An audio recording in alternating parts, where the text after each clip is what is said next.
मित्रांनो, तुमचं स्वागत आहे आपल्या YouTube चॅनलमध्ये. तुम्हाला मी सगळ्यात महत्त्वाचे वस्तुनिष्ठ प्रश्न देत आहे. बालमानसशास्त्र आणि अध्यापनशास्त्र हे के सागर प्रकाशनचं बुक आहे. या बुकमधून हे प्रश्न आहेत. आतापर्यंत आपण सर्व सिलेबस वरती प्रश्न बघितले आहेत. आपल्या YouTube चॅनलवरती मी 50 प्रश्नांची सिरीज केलेली आहे. पहिले 50 प्रश्न मी त्यामध्ये टाकलेले आहेत आणि आज आपण 50 प्रश्न घेणार आहोत, जे की 100 पासून पुढे चालू होणार आहेत 150 पर्यंत. ओके, तर आजचे प्रश्न हे तुम्हाला सर्व प्रश्न उपयोजनात्मक दिसणार आहेत. हे सर्व परीक्षेच्या दृष्टीने महत्वाचे आहेत. ओके, तर चला सुरू करूया व्हिडिओ. अध्यापनात पठारावस्था निर्माण होण्याचे कारण कोणते? अध्यापनात पठारावस्था म्हणजे तीव्र कंटाळा. पठारावस्था म्हणजे काय हे नेमकं समजून घ्या मित्रांनो. पठारावस्था म्हणजे की त्यामध्ये आपल्याला काही करावंसं वाटत नाही, आपली प्रगती होत नाही, नवीन काही शिकण्याची इच्छा होत नाही, त्याला म्हणायचं पठारावस्था. आणि हा कशामुळे निर्माण होते ही पठारावस्था? की तीव्र कंटाळा, लेझीनेस येतो, कंटाळा येतो, त्यामुळे ही पठारावस्था तयार होते. ओके, नेक्स्ट बघा, खालीलपैकी शिक्षकाच्या कोणत्या अध्यापन कृतीमुळे विद्यार्थ्याला सर्जनशीलतेचे पोषण होते? त्याचं उत्तर आहे बी, विद्यार्थ्यास प्रश्न विचारण्यास व नवीन कृती करण्यास प्रोत्साहित करणे. त्यामुळे अध्यापन जेव्हा कृतीतून शिकवल्या जातं तेव्हा विद्यार्थ्यांची सृजनशीलतेला वाव मिळतो. ओके, नेक्स्ट क्वेश्चन बघा, बालकाला एखाद्या कौशल्यासाठी आवश्यक असणारी परिपक्वता प्राप्त होण्यापूर्वीच बालकाला त्या कौशल्याचे प्रशिक्षण देणे. बघा, एखादी गोष्ट माहिती व्हायच्या अगोदरच जर त्या मुलाला आपण ह्या गोष्टी सांगितल्या तर त्याचा फारसा फायदा होत नाही मुलांना, कारण काही गोष्टी वेळेवरच त्यांना परिपक्वता झाल्यावरतीच त्यांना समजतात त्या गोष्टी.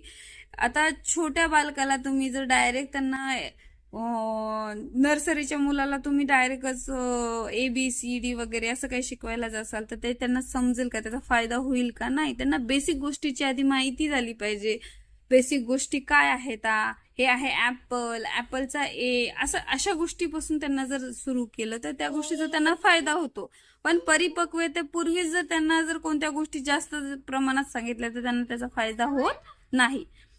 नेक्स्ट क्वेश्चन बघा, अभिप्रेरणेच्या संदर्भात खालीलपैकी कोणते विधान चुकीचे आहे? कोणते विधान चुकीचे आहे? तिच्यामुळे अप्रिय घटनांपासून दूर राहता येते. ओके, नेक्स्ट बघा, खालीलपैकी शिक्षणाशी संबंधित चुकीचे विधान कोणते? असे जेव्हा क्वेश्चन्स येतात तेव्हा तुम्हाला पूर्ण ऑप्शन्स वाचावे लागतात. ओके, शिक्षणात सुधारणा करता येते, विज्ञान कला दोन्ही असतात शिक्षणामध्ये, शिक्षण हे अनेक मार्गाने होऊ शकते, हे सगळे बरोबर आहेत.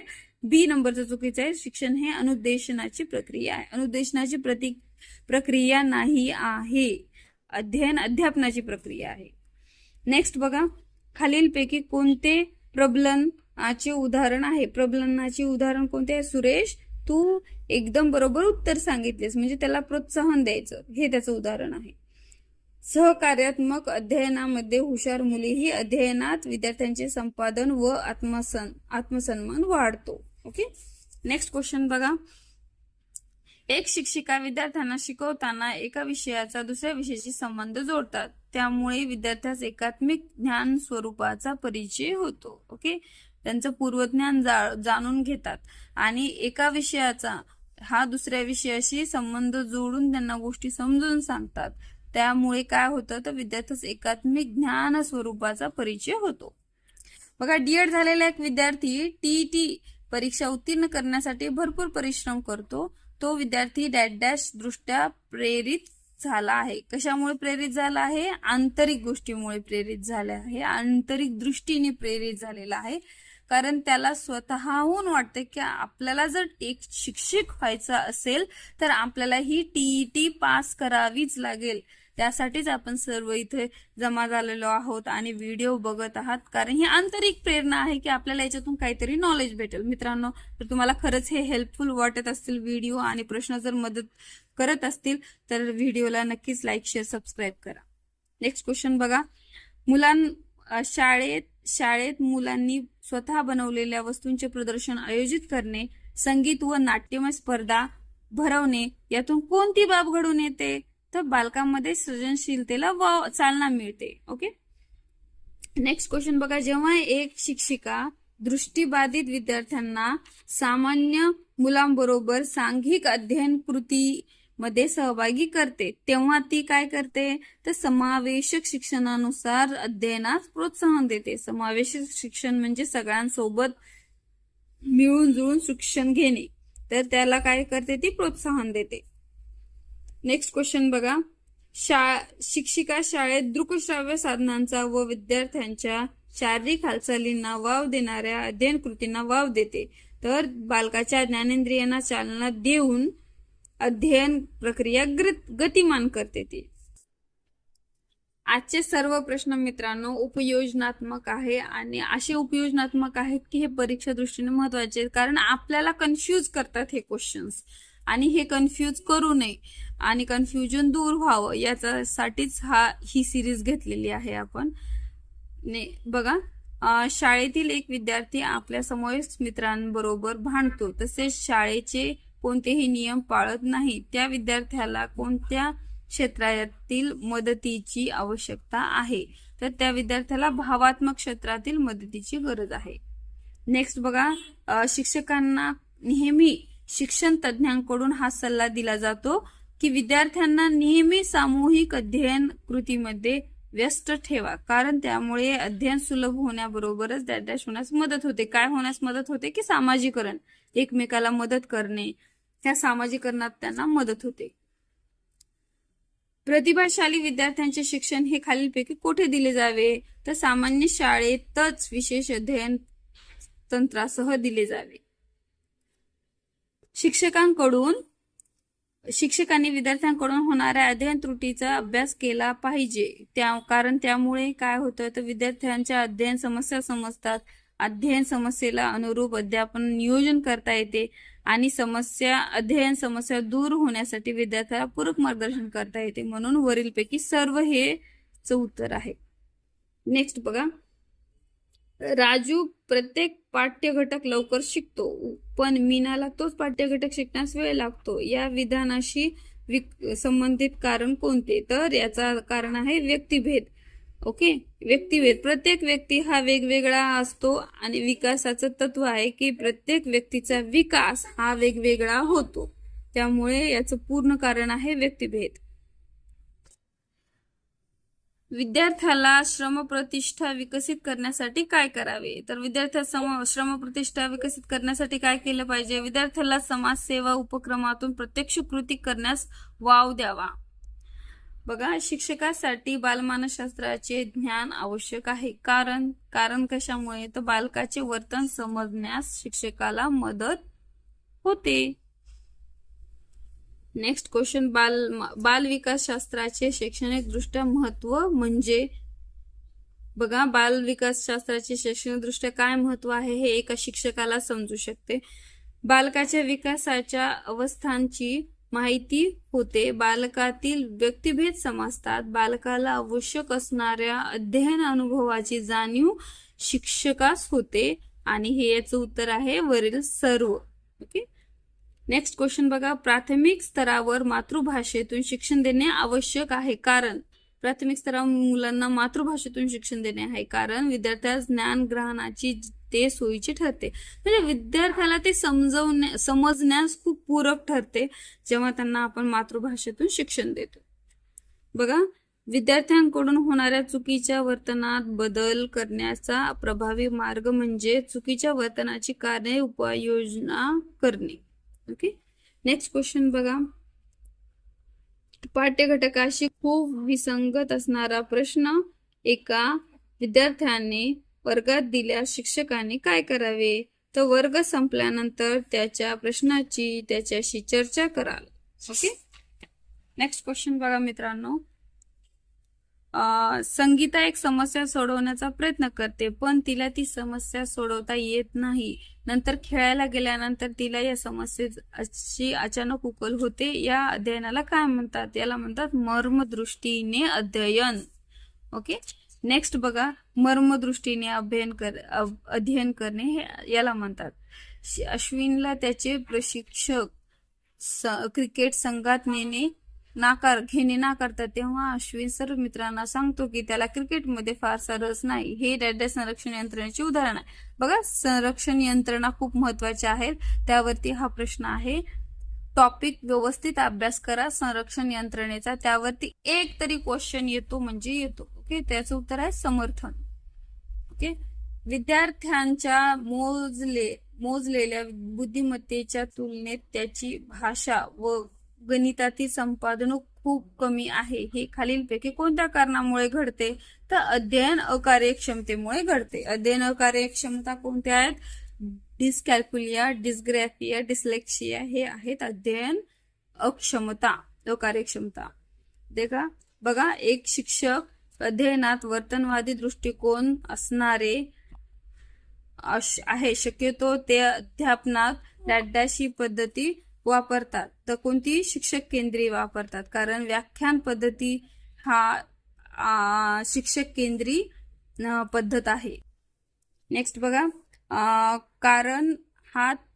करण हा तिसऱ्या इयत्तेत शिकतो. करण नावाचा मुलगा आहे, तो तिसऱ्या इयत्तेत शिकतो. तो बी किंवा डी, 6 किंवा 9, एम किंवा डब्ल्यू यातील फरक ओळखू शकत नाही. तर त्याला कोणती समस्या असावी? तर अध्ययन अकार्यक्षमता आहे.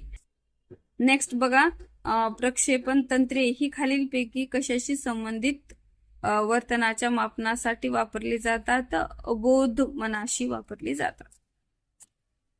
नेक्स्ट क्वेश्चन बघा, माध्यमिक स्तरावर मार्गदर्शनाचा केंद्रबिंदू डॅश असतो. काय असतो केंद्रबिंदू? समाजाला अपेक्षित वर्तनाचा विकास. खालीलपैकी कोणत्या विधानाचा विद्यार्थ्याच्या संकल्पनेवर नकारात्मक प्रभाव पडेल? तर तो खूप आळशी आहे. जरा इकडे पहा, हे नकारात्मक प्रभाव पडेल, बाकी सगळे पॉझिटिव्ह आहे.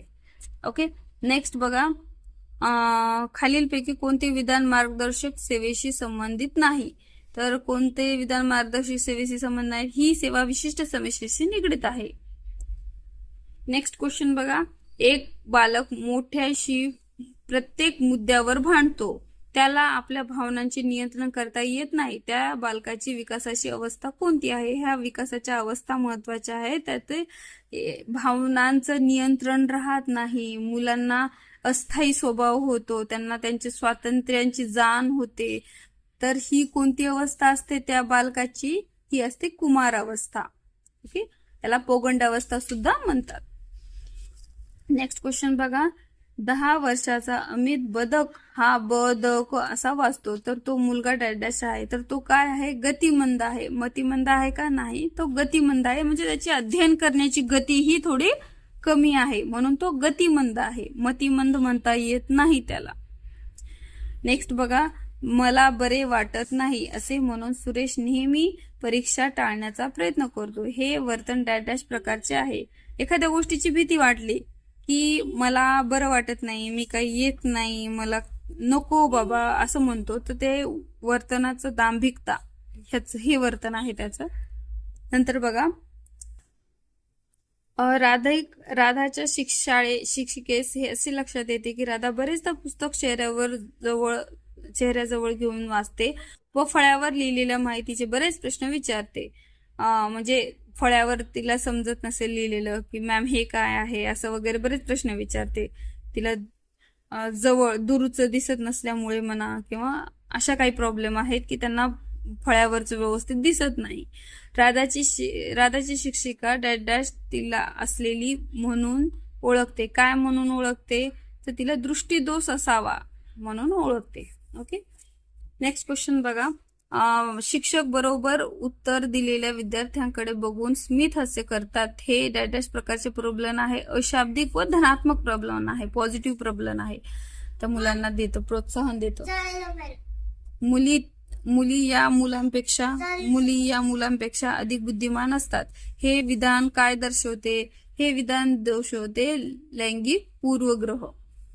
नेक्स्ट क्वेश्चन बघा, विद्यार्थ्यांना खालीलपैकी कोणत्या कारणाकरिता सक्ती करू नये? कोणत्या कारणाकरिता सक्ती करू नये? तर शिक्षकांनी विचारलेल्या सर्व प्रश्नांची उत्तरे लक्षात ठेवण्यासाठी त्यांना सक्ती करू नये. ओके, नेक्स्ट क्वेश्चन बघा, भारतातील बहुभाषिक विविधतेकडे शिक्षक म्हणून तुम्ही कसे पाहता? तर जीवन समृद्धीची साधनात्मक उदाहरणे म्हणून बघू. प्रत्येकाचा प्रत्येकाचा कल्चर वेगळं, प्रत्येक जण वेगळा आहे आणि प्रत्येकाची भाषा वेगळी आहे. आणि जीवन समृद्धीची संसाधनात्मक उदाहरणे म्हणून आपण त्याकडे बघू शकतो. ओके. एका शिक्षिकेला विद्यार्थ्यातील प्रतिभेचा विकास करावायचा आहे. आपल्या उद्दिष्टाप्राप्तीकरिता त्याने तो कोणता मार्ग वापरू नये विचारले तर प्रतिभा असणाऱ्या विद्यार्थ्यांना सामान्य विद्यार्थ्यांपासून वेगळे करणे, हे मार्ग वापरू नये. सामान्य मुलंही प्रतिभा असणाऱ्या मुलांकडून काहीतरी शिकू शकतात. त्याला आपण समायोजन शिक्षण म्हणतो. किंवा मुलं अशा शिक्षणामध्ये की मुलं एकमेकांना मदत करतात आणि मदत करून अभ्यास करतात, जे की आता सरकार शाळा बंद करून समूह शिक्षण योजना आणण्यावर भर देते. कारण विद्यार्थ्यांची संख्या झडपी शाळेमध्ये कमी असल्यामुळे सगळे वर्ग एकत्र करायचे. हे झालं समूह शिक्षण. ओके. नेक्स्ट क्वेश्चन बघा. विशेष शिक्षणाचा इतिहास कोणत्या प्रकारे मांडता येईल? विशेष शिक्षणाचा कोणत्या प्रकारे मांडता येईल? तर मुख्य प्रवाह, एकात्मिक आणि सर्वसमावेशक. शालेय अभ्यासक्रमाचे नियोजन करताना खालीलपैकी कशाचा विचार करावा? तर शालेय अभ्यासक्रमाचे जेव्हा आपण नियोजन करतो तेव्हा विद्यार्थ्यांच्या गरजा व अभिरुची याचा विचार करावा. नंतर बघा, पाठाची पूर्वतयारी करताना शिक्षकाने खालीलपैकी कोणत्या दृष्टीकडे विशेष लक्ष दिले पाहिजे? कोणत्या गोष्टीकडे लक्ष दिलं पाहिजे? तर पाठ्यांशाचा आशय याकडे जास्त लक्ष दिलं पाहिजे. विधान बघा, मॉन्टेसरी पद्धती परिकथांना स्थान नाही, कारण मुले कल्पना साम्राज्यात गुंगून वास्तवाकडे पाठ फिरवतात. काय आहे याचं उत्तर? विधान व कार्य हे दोन्ही पण सत्य आहे. कार्यानुभव ही डॅश कृतीवर आधारित आनंददायी पद्धत आहे. आपण लहान असताना बघा कार्यानुभवचा एक पिरियड असायचा, जो की आता ओळखला जातो पीटी पिरियड. कार्यानुभव म्हणजे काय? शालेय जो परिसर असतो तो स्वच्छ करणं किंवा मग तिथे नवीन झाडे लावणे, अशा कार्यातून आपल्याला एक नवीन आनंद दिला जायचा. त्याला म्हणतात कृतीवर आधारित आनंददायी पद्धत. तो असतो कार्यानुभव, कार्यातून आनंद मिळवणे. ओके. नेक्स्ट क्वेश्चन बघा. पूर्व बाल्यावस्थेतील मुलांना त्यांच्या स्वतःशी संबंधित विषय चित्रीकरणासाठी द्यावेत, कारण अन्य विषय त्यांच्या अनुभव क्षेत्रातील नसतात. नेक्स्ट क्वेश्चन बघा. नव्या शैक्षणिक आराखड्यात शालेय पातळीवर ज्ञान रचना उपगमांचा आग्रह धरलेला आहे. याचे कारण उपगमांच्या आधारे काय आहे? सर्व विद्यार्थ्यांना स्वतःच्या सामर्थ्यानुसार अध्ययन कृती करण्याची संधी उपलब्ध करता येते, हे एक असू शकते. आणि परीक्षा नसलेल्या इयत्तांवर हा उपगम वापरणे सोयीचे असते नाही, हे चुकीचं आहे. आणि अध्ययन प्रक्रियेला महत्त्व देऊन प्रत्येक विद्यार्थ्याला स्वतःचा मार्ग आखण्यास मदत करता येते. म्हणून याचं उत्तर आहे अ आणि क. म्हणून याचं उत्तर आहे ड, पर्याय अ आणि क. बघा, सृजनशील विद्यार्थी कसा असतो? सृजनशील विद्यार्थी वेगवेगळ्या पद्धतीने विचार करतात. प्रश्न कौशल्य या अध्यापनात कौशल्याचा प्रमुख हेतू हा होय. विद्यार्थ्यांच्या विचार प्रक्रियेस चालना मिळणे हा त्याचा मुख्य हेतू असतो प्रश्न कौशल्यामध्ये. कारण मुलांना प्रश्न विचारता आले पाहिजे. जसं की आज बघा, नीटचा पेपर रद्द झालेला आहे, एवढा मुलांचं नुकसान झालेलं आहे. CBSE पेपरमध्ये घोटाळा झालेला आहे. हा घोटाळा एका मुलाने, CBSEच्या एका विद्यार्थ्याने समोर आणलेला आहे. ना कोणती प्रेस, ना कोणी याबद्दल काही बोललेलं नव्हतं. तर हा CBSEच्या मुलाने हा घोटाळा समोर आणलेला आहे आणि सगळं उघडकीस पाडलेलं आहे, CBSEचा सावळा गोंधळ. ओके. तर मेन म्हणजे त्याच्या विचार प्रक्रियेस चालना मिळालेली, त्याचा अशा मुलांना सृजनशील बालकही आपण म्हणू शकतो. वेगवेगळ्या पद्धतीने विचार करून सत्य गोष्टीकडे रिसर्च करून सत्य गोष्टीकडे जाणे आणि पडताळून बघणे. आणि अशी मुलं आपल्या देशाचे भविष्य आहेत. अशा मुलांना आपल्या राष्ट्राची संपत्ती असते, तर त्यांना त्यांचं व्यवस्थित मार्गदर्शन जर त्यांना मिळालं तर ते आपल्या देशासाठी नक्कीच चांगलं ठरू शकतं. बघा नेक्स्ट क्वेश्चन, समाज मिती तंत्राचा उपयोग खालीलपैकी कशासाठी केला जातो? तर याचं उत्तर आहे ड, समूहातील व्यक्तीचे परस्पर संबंध अभ्यासण्यासाठी. नेक्स्ट बघा, शैक्षणिक दृष्टिकोनातून शिस्त म्हणजे काय असते? तर विचार भावनांमध्ये परिवर्तन घडवून मनोवृत्तीला वळण लावणे म्हणजेच शैक्षणिक दृष्टिकोनातून शिस्त असते. बघा मित्रांनो, हे होते 151 प्रश्न. आतापर्यंत 3 व्हिडिओ अपलोड केलेले आहेत. हे 151 प्रश्न आहेत. पुढचे जर क्वेश्चन्स पाहिजे असतील तर कमेंट बॉक्समध्ये नक्की टाका. आणि तुम्हाला जर याची मदत होत असेल या व्हिडिओची तर नक्की सबस्क्राईब करा, लाईक करा आणि तुमच्या मित्रांपर्यंत हा व्हिडिओ शेअर करा जे टीईटीची तयारी करत आहेत. चला, थँक्यू.